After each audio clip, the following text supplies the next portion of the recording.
सबै कुरा अहिले त मनमा कति शान्ति भयो मलाई त त्यो खबर सुनेदेखिबाट यति मनमा शान्ति भयो। ओ माइ गॉड, भगवानले चाहिँ मेरो हिसाब किताब बराबर गरिदिनु भयो। मेरा बुवाको आँसु त्यति कलिलो उमेरमा कन्या दान गरेर खुट्टो धोएर दिनुभएको मेरो बुवाले। खै अहिले त त्यो मरिसकेपछि त्यसकी बुढी नै थिइन भन्ने हल्ला आछ भनेपछि त त्यसकी बुढी नभएपछि त हामीलाई चाहिँ घरबाट सम्पत्ति दिनका लागि कटअप गर्नका लागि त्यत्रो नाटक गरेका रहेछ नि। हो भारी पर्छ क्या। झुट बोल्यो भने, मान्छेको यथार्थ लुकाइयो भने, हैन, सन्तानबाट कसैको बाउ खोज्नु, कसैको आमा खोज्नु भनेको नि त्यो जति ठुलो श्राप कसैलाई पनि लाग्दैन क्या। त्यही भएर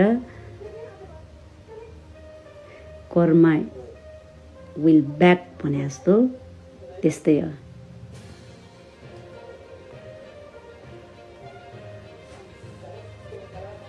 आमा बाउ पनि भन्न नपाइकन मर अरे क्या। 5 दिन घरमा लगातार फोन गरे हस्पिटलमा भर्ना हुँदाखेरि। देशीले त कुरेको अरे, धोतीले कुरेको अरे। अनि लास्टमा घरको फोन नउठाएपछि, उसका घरमा कसैले फोन नउठाएपछि धोतीले लगेर आर्यघाटमा जलाइदिएको अरे क्या, खोलाको छेउमा लगेर। बुझ्नुभयो? अनि जलेको 5 दिन पछाडि चाहिँ कसले भन्दैछ घरका मान्छेलाई र गएर कसको खरानी उठाएर लिएर आएर अस्तु बनाएर घरमा पुरा लास गरेर रुवाबासी गरेर साला। हो त्यो हुन्छ द बदला क्या, बदला।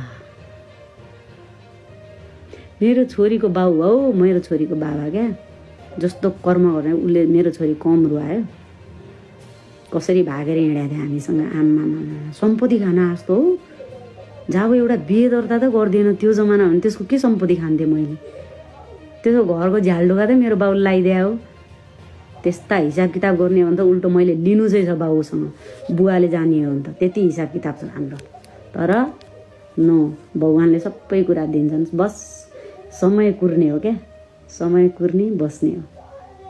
भइसक्यो पोहोर 1 वर्षै भइसक्यो। 30मा होला। 30मा कि 30 पछाडि दसैँभन्दा अगाडि होला। मरि नै सक्यो। मरिसकेर पनि अर्कैले जलाएर पनि घरका मान्छेले कसको खरानी बोकेर लिएर आएको अरे क्या। उसका पनि बाउआमा छन् नि त, थाहा भयो होला नि अहिले छोरो मर्दाखेरि। सम्झियो होला नि त। कन्चेटी तातेर आउँछ के कुरामा घमण्ड देखिस् तैँले मलाई? घमण्ड छु त। काखमा एउटा छोरा छ, एउटा छोरी छ। छोरी एक्लै पालेको हो। अनि बतारा आइमै लम्साल मेनुका नमस्ते सिस, नमस्ते नमस्ते, के छ खबर? यस्ता त आइमै हुन्छन् के, थुक्दिउँ जस्तो रिस उठ्छ यार यस्ता आइमै मान्छे। म कसम भनेको आइमै भएर कन्चेटी तातेर आए हो भने ना। यस्तो हो क्या। म चाहिँ के भन्छु भने होइन, हामी घर छोडेर हिँडेर होइन, हामी मातेर हिँडेको भए एउटा कुरा हो। म माइतमा बसेको नानी राखेर ऊ एक खेप पनि आएन भेट्न, उतै उतै उतै उतै भाग्यो, लापत्ता भयो। अनि अब त्यसको कुरा गर्दा म घमण्डी अरे ल। बतर रिस उठेर आउनु। जति बेला मेरो छोरीले हिँड्ने बेलामा बाउ खोजी, स्कुलमा पढ्दा बाउ खोजी, होइन, घरमा दोहोरी जाँदाखेरि एक्लै थुनेर जाँदा बाउ भयो हुन्थ्यो जस्तो गरी। त्यति बेला बाउ पाएन। मरेपछि अब के को माया हो र? नो माया।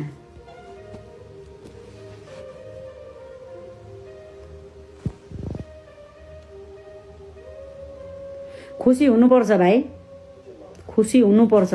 मलाई अन्याय गरेर म रुँदाखेरि तिनीहरू हाँसेका हुन्, मेरो सन्तान रुँदा तिनीहरू हाँसेका हुन्। आज तिनीहरूको सन्तान त्यसरी गुमाउँदा म हाँस्ने हो।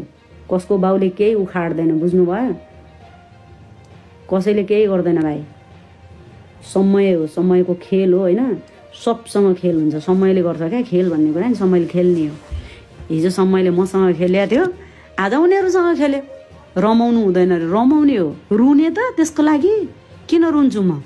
किन मेरो छोरी रुन्छे? नसिकाऊ भाइ, नसिकाऊ धेरै।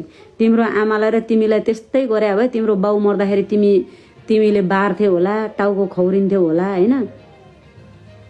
तिमी त छोरो मान्छे हो, बाउको सम्पत्ति लिन नि पाउँछौ, बाउको सम्पत्तिमा बसिस् त त्यति गर्नु पर्यो नाटकी रूपमा।